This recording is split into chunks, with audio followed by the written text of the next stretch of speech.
الحمد لله وكفى وسلام على حبيبه المصطفى أما بعد فأعوذ بالله من الشيطان الرجيم بسم الله الرحمن الرحيم سبحان الذي أسرى بعبده ليلا من المسجد الحرام إلى المسجد الأقصى الذي باركنا حوله لنريه من آياتنا إنه هو السميع البصير صدق الله مولانا العظيم۔ بارگاہ رسالت معاذ صلی اللہ علیہ وسلم میں درود پاک کا ہدیہ پیش کریں۔ اللہم صلی علی سیدنا مولانا محمد معدن الجود والکرم وآلہ واصحابہ الکرام امہ الکریم وبارک وسلم صلاۃ دائمۃ سرمدا ابدا۔ عزیزان گرامی وقار، جن حالات میں آج ہم جمعہ کی نماز ادا کرنے آئے ہیں، دنیا بھر میں قبلہ اول بیت المقدس کے معاملے کو لے کر ایک عجیب ماحول پیدا ہو چکا ہے۔ دنیا دو دھڑوں میں تبدیل ہے آج، اور یقیناً کیوں نہ اثر کرے کہ میرے آقا صلی اللہ تعالی علیہ وسلم نے ارشاد فرمایا، بیت المقدس جس زمین پر آباد ہے، حضور پاک صلی اللہ علیہ وسلم کے فرمان علی شان کا مفہوم ہے سید البقاع، یعنی زمین کا جو سردار علاقہ ہے وہ بیت المقدس کا علاقہ ہے۔ مسجد اقصی جہاں پر آباد ہے اس کو سید البقاع کہا گیا ہے، اور یہ بھی روایت میں ملتا ہے سید الصخرہ، گنبدوں میں اگر کوئی سردار گنبد ہے تو وہ بیت المقدس کے لیے کہا گیا ہے۔ اور قرآن نے یہ فرمایا الذی بارکنا حولہ، مسجد اقصی کے متعلق فرماتا ہے رب تعالیٰ کہ وہ مسجد اقصی جس کے ارد گرد ہم نے برکتیں رکھی، لنریہ من آیاتنا، تاکہ ہم اپنی نشانیاں انہیں دکھائیں۔ تو یہ اللہ تبارک و تعالیٰ کی اس مقدس سرزمین جس کو ارض مقدس کہا گیا ہے، نام ہی میں مقدس موجود ہے، اور یہ آج سے نہیں بلکہ روایت میں ہے خانہ کعبہ کی تعمیر کے فوراً بعد حضرت ابراہیم علیہ السلام نے بیت المقدس کی تعمیر فرمائی، اور ہزاروں انبیاء اکرام علیہ السلام کا وہ قبلہ رہا، اور وہ ان کی مرکز عبادت بھی رہا، اور ایک نہیں تقریباً 30,000 کے قریب انبیاء اکرام علیہ السلام مسجد اقصی کے ارد گرد دفن ہیں، آرام فرمائیں۔ جہاں اللہ کا ایک ولی دفن ہوتا ہے وہ برکت کی جگہ ہے، اور جہاں 30,000 نبی دفن ہو، اور وہ بھی اولو العزم پیغمبر حضرت ابراہیم علیہ السلام، حضرت اسحاق علیہ السلام، حضرت یعقوب علیہ السلام، حضرت موسیٰ علیہ السلام، حضرت زکریا علیہ السلام، یہ سب وہ انبیاء کرام علیہ السلام ہیں جو رسولان اعظام بھی ہیں، شریعت والے ہیں۔ یہ سب بیت المقدس کے ارد گرد ہیں۔ یہاں پر کچھ بھی اثر ہونا پوری دنیا پر بھی اس کا اثر پڑتا ہے، اور آج ہم دیکھ رہے ہیں جو حالات پوری دنیا میں پیدا ہوئے ہیں، اور چاہے وہ یورپ ہو کہ امریکہ ہو، افریقہ ہو کہ رشیا ہو، عرب ممالک ہو کہ ہند ہو، ان سب کو کچھ نہ کچھ کہنے کی آج ضرورت پیش آ رہی ہے۔ کیوں؟ اس لیے کہ وہ ایسا سینٹر ہے، ایسا تقدس ہے وہاں پر جس میں پوری دنیا انوالو ہو ہی جاتی ہے، اور برسوں سے لے کر وہ جنگ کا میدان رہا، اور حضور پاک صلی اللہ تعالی علیہ وسلم نے بیت المقدس کے لیے کیا فرمایا؟ صحابہ نے جب اس زمین کے بارے میں پوچھا تو میرے آقا نے فرمایا وہ حشر و نشر کی جگہ ہے، حشر و نشر کی جگہ ہے، یعنی قیامت کے قریب سارے لوگوں کو ادھر ہی ہانک دیا جائے گا، اور قیامت وہیں آنی ہے۔ حشر و نشر کی جگہ ہے، حضور پاک صلی اللہ تعالی علیہ وسلم نے فرمایا، اور فرماتے ہیں میرے آقا ہو سکے تو تم جا کر اس میں نماز پڑھ لو، اس لیے کہ اس کی ایک نماز دوسری مسجدوں کی 1000 نمازوں سے افضل ہے۔ یہ مسجد اقصی کے متعلق میرے آقا صلی اللہ علیہ وسلم کا فرمان علی شان ہے۔ پھر صحابہ اکرام نے پوچھا کہ اگر کوئی جا نہ سکے میرے آقا بیت المقدس اور نماز پڑھنے کی اس کو استطاعت نہ ہو وہاں جا کر تو کیا کرے؟ حضور اکرم صلی اللہ علیہ وسلم نے فرمایا کم از کم تیل کا ہدیہ تو بھیج دے تاکہ وہاں چراغ جلانے کے کام آئے۔ یہ حدیث پاک میں ابن ماجہ کی حدیث ہے۔ نبی کریم صلی اللہ تعالی علیہ وسلم کے اس فرمان علی شان کے مطابق میں آج آپ تمام حضرات سے یہ گفتگو کرنا چاہوں گا کہ میرے عزیزوں، یہ صرف فلسطین اور اسرائیل کا مسئلہ نہیں ہے، یہ اسلام اور کفر کا مسئلہ ہے، اور پوری دنیا کے لیے، پوری دنیا کے لیے اگر وہ حقیقت کی نگاہیں رکھتی ہیں، چاہے وہ کسی بھی قوم سے وابستہ ہو، چاہے وہ کوئی بھی دین اور دھرم سے تعلق رکھتے ہو، میں ان سے کہتا ہوں اگر اینک تمہارے اوپر جھوٹ کی نہیں پڑی ہے تو آنکھیں کھول کر دیکھ لو ظلم اور بربریت کس جگہ ہے اور حق کے لیے لڑنے والے کون ہیں۔ یہ ہر ایک منصف مزاج آدمی بھی آج پہچان سکتا ہے کہ کون نہتہ مارا جا رہا ہے اور کون سپر پاور طاقت پر کھڑے ہو کر اپنے مظلوم ہونے کا دعویٰ کر رہا ہے۔ ہر دنیا کا انصاف پسند آدمی آج بول سکتا ہے، لیکن یہ دور بھی امتحان کا ہے۔ جتنے کیڑے مکوڑے دل میں بغض و عداوت رکھتے ہیں اسلام کے، وہ ظالموں کے ساتھ کھڑے ہوئے نظر آتے ہیں، آج ظالموں کے ساتھ کھڑے ہوئے نظر آتے ہیں۔ نبی کریم صلی اللہ تعالی علیہ وسلم نے فرمایا مسلمانوں آپ اپنی اوپینین، اپنی رائے کیا رکھتے ہیں یہ بہت امپورٹنٹ ہے، دنیا کیا کہتی ہے اس سے مجھے غرض نہیں، تمہارا تعلق تمہارے نبی پاک کے فرامین سے ہے۔ خبردار خبردار تم کبھی ان ظالموں کی حمایت میں نہ آنا، ورنہ قرآن کہتا ہے وَلَا تَرْكَنُوا، اللہ تعالیٰ فرماتا ہے اس طرف تم توجہ بھی مت کرنا، جھکاؤ بھی مت رکھنا جس طرف ظالم گئے، جس طرف ظالم گئے ہیں اس طرف جھکاؤ بھی مت رکھنا۔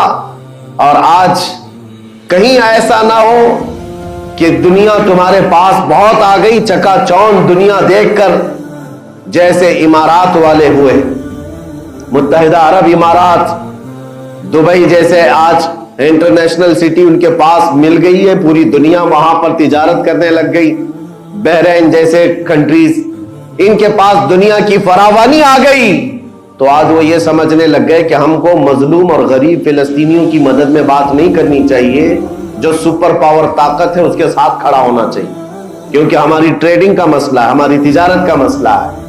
وہ یہ بھول گئے کہ ان کا اسلام کہاں ہے، ان کے آباء و اجداد کی روایت کہاں ہے۔ لیکن میں آپ سے کہتا ہوں ان کے نقشے پر چل کر کبھی اپنی رائے کو بدل نہ دینا۔ بعض مسلمانوں میں یہ گفتگو پھیلی ہوئی ہے کہ کیا ہم ہی مسلمان ہیں ہندوستان کے، کیا ہم ہی لوگ ہیں جو اپنی رائے بنائیں، وہ بڑے بڑے لوگ ہیں، عرب لوگ ہیں اور بڑے بڑے مشائخ ہیں وہاں پر، ان لوگوں نے رائے الگ بنائی ہے، وہ دنیا کے اور پیسوں کے پجاری بن گئے ہیں، ان کے ہاں نفس غالب آ چکا ہے اور شیطان کا ان کے اوپر غلبہ ہے، وہ حق نہیں دیکھ رہے ہیں۔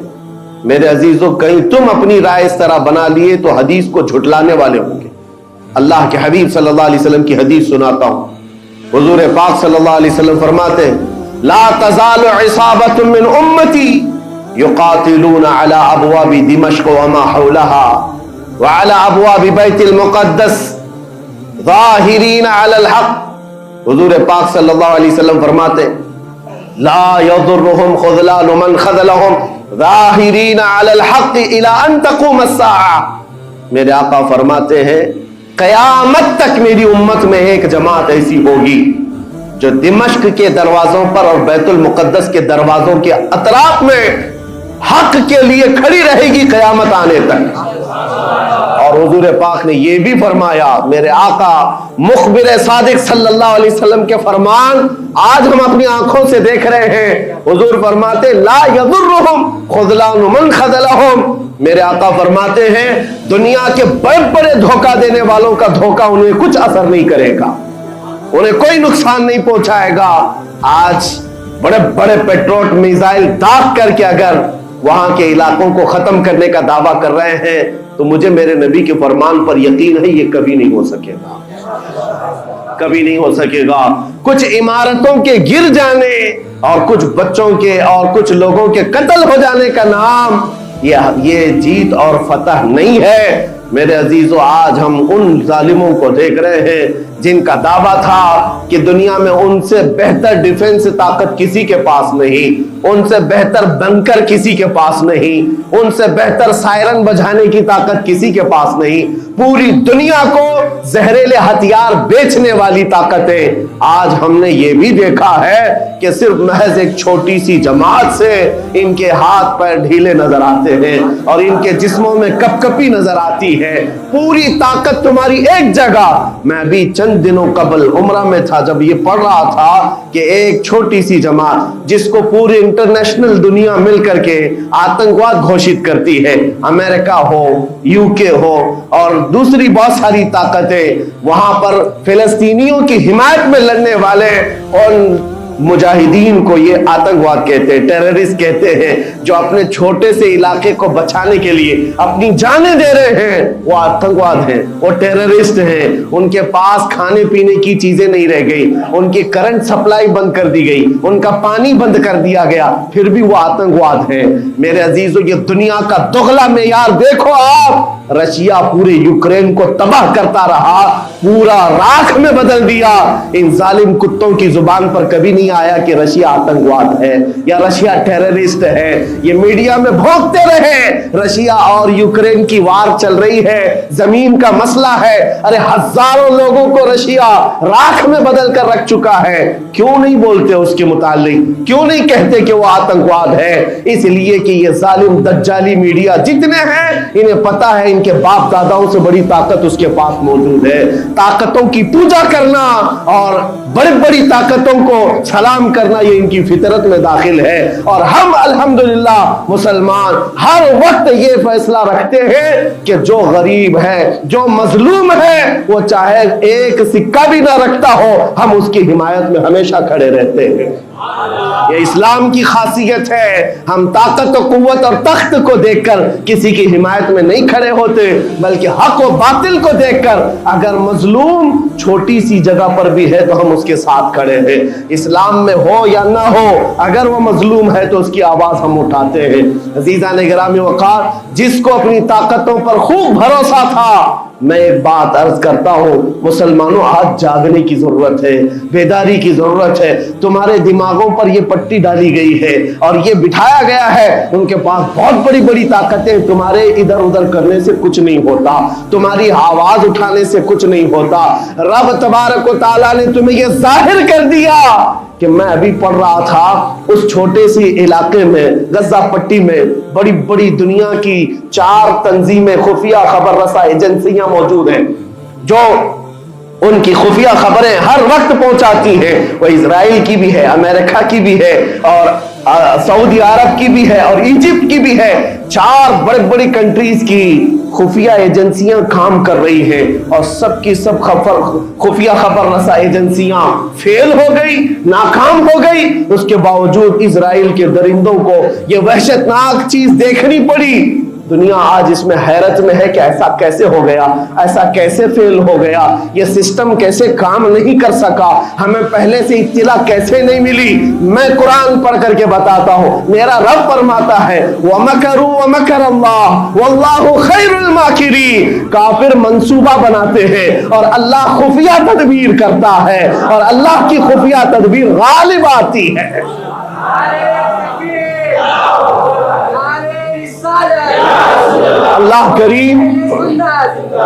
اللہ کریم جب خفیہ تدبیر فرماتا ہے، سارے سسٹم فیل ہو جاتے ہیں، دنیا کی طاقتیں ہیچ ہو جاتی ہیں۔ آپ کبھی یہ مت سمجھنا کہ دنیا کے پاس بہت بڑی طاقتیں ہیں، نہیں مسلمانوں، ایمان اس کا نام نہیں ہے۔ اقبال نے بہت پہلے کہا تھا، اللہ کو پامرد یہ مومن پہ بھروسہ، ابلیس کو یورپ کی مشینوں کا سہارا۔ ان کے پاس یورپ کی مشینوں کا سہارا ہے، لیکن مسلمان کو اپنے رب کی طاقت پر بھروسہ ہے۔ میرا رب غالب حکمت والا ہے اور وہ قدرت والا ہے. جس وقت رب تعالیٰ چاہے، کیا آپ نے تاریخ نہیں پڑھی، وہ اگر اپنے نبی کی حفاظت کرنا چاہے تو مکڑی کے جال سے حفاظت کرتا ہے، کبوتری کے انڈوں سے حفاظت کرتا ہے. وہ اپنے حبیب کی حفاظت کرنا چاہے اور کسی نبی کی حفاظت کرتا ہے، مچھلی کے پیٹ میں رکھ کر کے یونس کی حفاظت کر رہا ہے. اور ابراہیم علیہ السلام کو آگ میں ڈال کر کے بھی اس تپش سے بچا رہا ہے. اور اسماعیل علیہ السلام کی گردن پر چھری چل رہی ہے، پھر بھی اس چھری سے بچانے والا مولا کون ہے. اور سمندر میں اتر جانے کے بعد موسیٰ علیہ السلام کی بڑی فوج کو راستے دینے والا مولا کون ہے. آپ جانتے ہیں ابراہیم علیہ السلام کو آگ سے بچانے والا، یونس علیہ السلام کو مچھلی کے پیٹ میں زندہ رکھنے والا، موسیٰ علیہ السلام کو سمندروں میں راستہ دینے والا وہی خدا ہے جو اپنے حبیب کو کفار مکہ کے ہر ظلم سے بچانے والا، ان کے رات کے منصوبوں کو خاک میں ملانے والا، میرے حبیب کو ان کافروں کے سامنے سے ایسے گزارنے والا کہ وہ کافروں کی آنکھیں ہمیشہ کے لیے اندھی ہو کر رہ جائیں. وہ مولا کل بھی تھا، آج بھی ہے اور ہمیشہ رہے گا. وہ اللہ حی و قیوم ہے، اس کی ذات پر توکل رکھو، یقین رکھو. آج دنیا کے ان حالات کو دیکھ کر مسلمانوں کا ایمان اور مضبوط ہو جائے اور مضبوط ہو جائے. آپ یہ سوچتے ہوں گے ہمیں کیا کرنا چاہیے، ہم یہاں بیٹھ کر کیا کریں. میں تو اس بات کو کہوں گا آپ واٹس ایپ جہاد میں مصروف نہ رہیں، ادھر کی ادھر چیزیں شیئر کرتے ہوئے گھر میں بیٹھ کر کے رات بھر اپنی مرغن غذاؤں میں اور بستروں پر سوتے رہے. نہیں، اگر تمہارا دل روتا ہے کسی ایک بچے کی آہ پر تم پہنچ تو نہیں سکتے، لیکن کسی غریب کی ایک درد پر تمہارا دل روتا ہے، اللہ کی بارگاہ میں وہ بھی لکھا جاتا ہے، وہ بھی لکھا جاتا ہے اور تم کو ان کے شریکوں میں شمار کیا جاتا ہے. تم اگر رقت کے ساتھ بیٹھ کر کے دعا کرتے ہو، سوچو آج آپ اپنے گھر میں ہیں، تمہارا بیٹا نکلا، جوان بیٹا نکلا، اس کی خبر آئی کہ اچانک اس کی لاش کہیں تڑپتی ہوئی نظر آئی. جیسے خبر سنو گے تمہارا کھانا پینا حرام ہو جاتا ہے، تمہارے گھر بار کا چین و سکون غارت ہو جاتا ہے. کیا ہوتا ہے جب اپنا ایک جوان بیٹا کہیں کسی حادثے میں انتقال ہونے کی خبر بھی آ جائے، بے چینی اور گھر میں کوہرام مچ جاتا ہے. یہ چیز کیوں ہوتی ہے؟ کیونکہ تمہارا تعلق ہے، جسمانی بھی روحانی بھی تعلق ہے اپنے بیٹے سے. اور میرے آقا نے فرمایا مثل المؤمن کمثل جسد اذا اشتكى عضو تداعى له سائر الجسد بالسهر والحمى. میرے آقا فرماتے ہیں پورے مومن جتنے بھی دنیا میں ہیں سارے مومنین ایک جسم کی طرح، میرے آقا فرماتے ہیں ایک جسم کی طرح ہیں. اگر ایک عضو کو تکلیف ہو تو پورے جسم میں بخار آ جاتا ہے، ایک عضو کو تکلیف ہو تو پورے جسم میں بخار آتا ہے. آج تمہاری کیفیت یہ ہونی چاہیے جس وقت ان حالات کو دیکھو تمہارا دل روئے، تمہاری بے قراری بڑھ جائے، تمہاری بے چینی بڑھ جائے اور بارگاہ رب العزت میں گڑ گڑاؤ کہ مولا اگر ہمارے برے اعمال کی وجہ سے، ہمارے گناہوں کی وجہ سے ہمارے بھائیوں پر اگر یہ آفت آئی ہے تو میں توبہ کرتا ہوں، میں باز آتا ہوں مولا، میں اپنی حرکتوں سے توبہ کرتا ہوں. آج تمہیں پتا ہے یہ آج کا حادثہ نہیں، اس دنیا کو میں جتنا کوسوں کم ہے، جو دغلی پالیسی رکھتے ہیں، جو ڈبل سٹینڈ رکھتے ہیں، ان کو جتنا بولوں کم ہے. میں ڈرتا نہیں ہوں اس بات پر، لیکن آج دل بھرا ہوا ہے ان مظلوموں کی آواز کو سن سن کر کے، جن کے گھروں پر رات بھر بمباری ہوتی ہے، جن کے شہر کا پورا بادل پٹاخوں سے نہیں میزائلوں سے روشن دکھتا ہے. میرے عزیزوں کیسی راتیں وہ گزارتے، ماں رات کو اپنے بچے کو گلے سے لگا کر سوتی ہے، اس کو یقین نہیں ہوتا صبح تک میرا لال میرے ساتھ رہے گا. انہیں پتہ بھی نہیں ان کے دروازوں پر موت دستک دے رہی ہے. 5000 سے زیادہ راکٹ داغ کر کے ابھی بھی ختم نہیں کیا گیا. اور ظلم اتنا ہونے کے بعد حیرت ہوتی ہے اس دگلی دنیا پر میڈیا میں بار بار یہ کہا جاتا ہے ان آتنکیوں کا خاتمہ کیا جا رہا ہے، آتنکوادیوں کو نیست و نابود کیا جا رہا ہے، جن کی زمین پر 70 سال سے قبضہ کر کے بیٹھا ہے. دنیا اس پر کچھ نہیں بولنا چاہتی.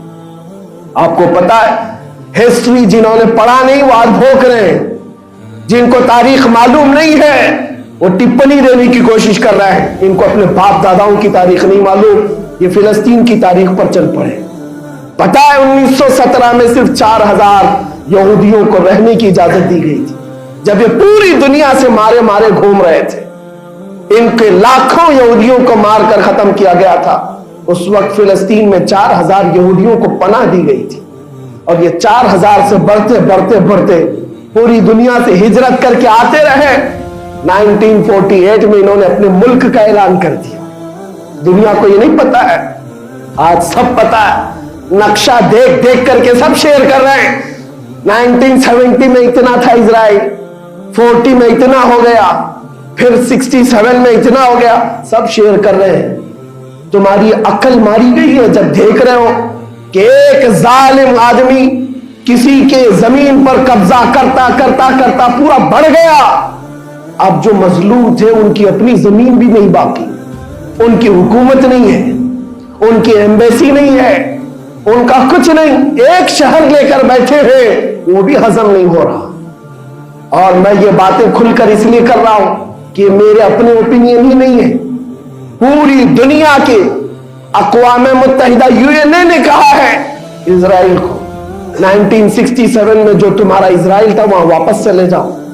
لیکن یہ دادا گیری ایسی ہے کہ وہ کسی کی نہیں مانتا، نہ UN کی، یہ سب چیزیں دنیا کو معلوم ہے، پھر بھی دنیا یہ کہتی ہے اسرائیل اپنے ڈیفنس میں کام کر رہا ہے، اپنے ڈیفنس میں کام کر رہا ہے۔ ایک کتے کی موت ہوتی ہے تو پوری دنیا بلبلاتی ہے، اور یہاں روزانہ ہزاروں فلسطینیوں کو قتل کر دیتے ہو۔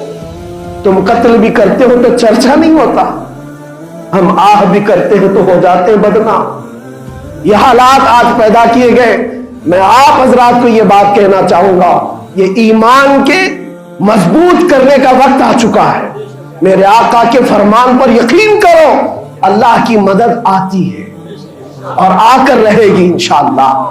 اور یہ حالات آپ دیکھ رہے ہیں۔ میں ایک بات اور بتا کر اپنی گفتگو کو سمیٹتا ہوں، کثرت سے ان کے لیے دعائیں کرو، کثرت سے دعائیں کرو، اور اپنی غلط عادتوں سے باز آ کر اللہ کی بارگاہ میں مانگو۔ ظاہر سی بات ہے، حرام کھاتے ہو اور کسی کے لیے دعا کرتے ہو، کہاں دعائیں جائیں گی؟ اب جو بات رہ جاتی ہے یہ کچھ دنوں کے لیے ہے، وہ بھی امتحان دے رہے، ہم بھی امتحان دے رہے۔ یہ امتحان کی گھڑی گزرنے والی ہے، اور قیامت کے قریب میرے آقا کا فرمان حق ہو کر صاف ظاہر ہوگا، صاف ظاہر ہوگا، پوری دنیا دیکھے گی۔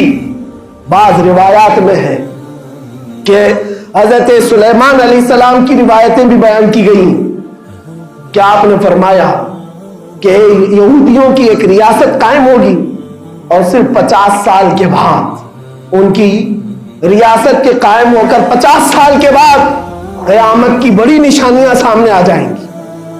اب وہ حالات آ گئے، چند سالوں کی بات ہے، جتنا خون بہایا تھا وہ خون ختم ہوگا، اور خون شہیدہ سے صبح بہارا آئے گی، اور ایک دن پوری دنیا دیکھے گی جب بیت المقدس پر اللہ اکبر کی صدائیں گونج رہی ہوگی، اور امام مہدی کا ظہور ہوگا۔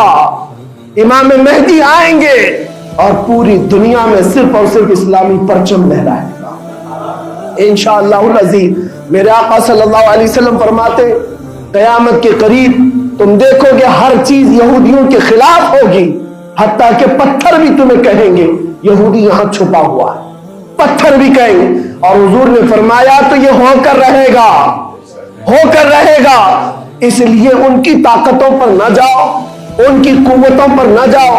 آج جب ایک چھوٹی سی جماعت نے تمہارے ڈیفنس سسٹم کو للکار کر رکھ دیا ہے، وہ وقت بھی آئے گا جب خدائے جلال و جبروت والے مالک خدا کو، اللہ کریم کو جب یہ دکھانا ہوگا کہ اللہ تعالیٰ ایمان والوں کی کیسی مدد کرتا ہے، تو وہ دن بھی دیکھو گے جب کیڑے مکوڑے اور حشرات کی طرح ظالم حکومتیں فنا ہو جائیں گی۔ انشاءاللہ وہ وقت آئے گا، لیکن آپ تمام حضرات اپنے دلوں میں رقت طاری کریں، اپنے دلوں میں ان غریبوں کے لیے، ان مظلوموں کے لیے دنیا کیا بھوگتی ہے اس کی طرف نہ جاؤ، کون کیا کہتا ہے۔ ان ظالموں کو ان کے ساتھ کھڑے ہونے میں شرم نہیں آتی۔ آپ کو پتا ہے یا ہمارے ہندوستان میں بھی بہت سارے آج نکلے ہوئے سوشل میڈیا پر جنگ کر رہے ہیں اور ان کو لگتا ہے اسرائیل کے ساتھ کھڑے. آپ کو پتا ہے اسرائیل ایک ایسی یہودی ریاست ہے جو پوری دنیا کے کسی بھی دھرم کو نہیں مانتے. مسلمانوں کے بھی ویسی دشمن, ہندوؤں کے بھی دشمن, عیسائیوں کے بھی دشمن. ان کو پتہ ہی نہیں ہے, ان کو لگتا ہے وہ ہمارا ساتھی ہے, مسلمانوں کو مار رہا ہے تو ہمارا ساتھی, جبکہ وہ صاف انکار کرتے ہیں کہ بتوں کی پوجا کرنے والوں سے ہمارا کوئی رشتہ ہی نہیں. وہ یہودی ہے, وہ پوری دنیا میں اپنے آپ کے متعلق یہ عقیدہ رکھتے ہیں کہ اللہ نے ہم کو ایک خاص مٹی سے بنایا اور سارے انسانوں کو کچرے سے بنایا, ساری دنیا کو کچرے سے اور جانوروں کے فضلے سے بنایا اور ان کو ایک خاص جنت کی مٹی سے بنایا. اور قرآن میں یہ ذکر موجود ہے. اللہ فرماتا ہے وقالت اليہود نحن ابناء اللہ واحباؤہ, اے محبوب یہ یہودی کہتے ہیں ہم اللہ کے بیٹے ہیں اور اللہ کے محبوب ہیں. رب فرماتا ہے محبوب ان سے کہہ دے اگر تم اللہ کے بیٹے اور اللہ کے محبوب ہو تو مرنے کی تمنا کرو کیونکہ اللہ سے مل جائے. لیکن اللہ فرماتا ہے وَلَن يَتَمَنَّوْهُ أَبَدًا, وہ موت کی ہرگز تمنا نہیں کرتے. یہودیوں کے ہاں جینے کی ہوس بہت ہے اور قرآن کہتا ہے لَوْ يُعَمَّرُ أَلْفَ سَنَةٍ, اگر ان کو 1000 سال کی زندگی بھی دی جائے تب بھی وہ مرنا نہیں چاہتے. یہودی مرنا نہیں چاہتے. یہی تو بات ہے میرے عزیزوں, دنیا میں اور ہم میں فرق یہ ہے وہ کہتے تو ہیں ہم اللہ کے بیٹے اللہ کے محبوب لیکن مرنا نہیں چاہتے. لیکن مسلمان کا بچہ بچہ جذبہ شہادت میں نظر آتا ہے. ہمارے نزدیک موت کوئی حادثہ نہیں. ہمارے بزرگوں نے تو ہمیں یہ بتایا ہے کفن کندھے پر لے کر چلنا, موت آئے تو اوڑھ کر سو جانا. یہ نہ سوچنا کہ حادثہ ہوا ہے بلکہ یہ سوچنا ادھر آنکھیں بند ہوئی ادھر زیارت مصطفیٰ ہو گئی, ادھر میرے رب سے ملاقات ہو گئی. مولا کریم کی بارگاہ میں دعا ہے جب تک زندہ رہے عزت اور ایمان کے ساتھ زندہ رکھے. مولا غریب فلسطینیوں پر تو رحم فرما, مظلوم فلسطینیوں کو آزاد فرما. اے کریم ارحم الراحمین, تو نے فرمایا جب بندہ مجھے مصیبت میں پکارتا ہے میں اس کی پکار کو سنتا ہوں. اے مولا آج فلسطینیوں سے زیادہ کون مظلوم ہے, ان سے زیادہ کون مصیبت میں ہے اور تجھ سے زیادہ کون رحم کرنے والا ہے. اے مالک و مولا ان پر رحم کی بارشیں فرما, اے اللہ ان پر رحم کی بارشیں فرما اور ظالم طاقتوں کو فنا فرما دے, ان کو نیست و نابود فرما, ان کو کیفر کردار تک پہنچا, اسلام و سنیت کا بول بالا فرما, کفر و شرک کا منہ کالا فرما. وصلی اللہ تعالی علی خیر خلقہ محمد وآلہ واصحابہ اجمعین برحمتک یا ارحم الراحمین.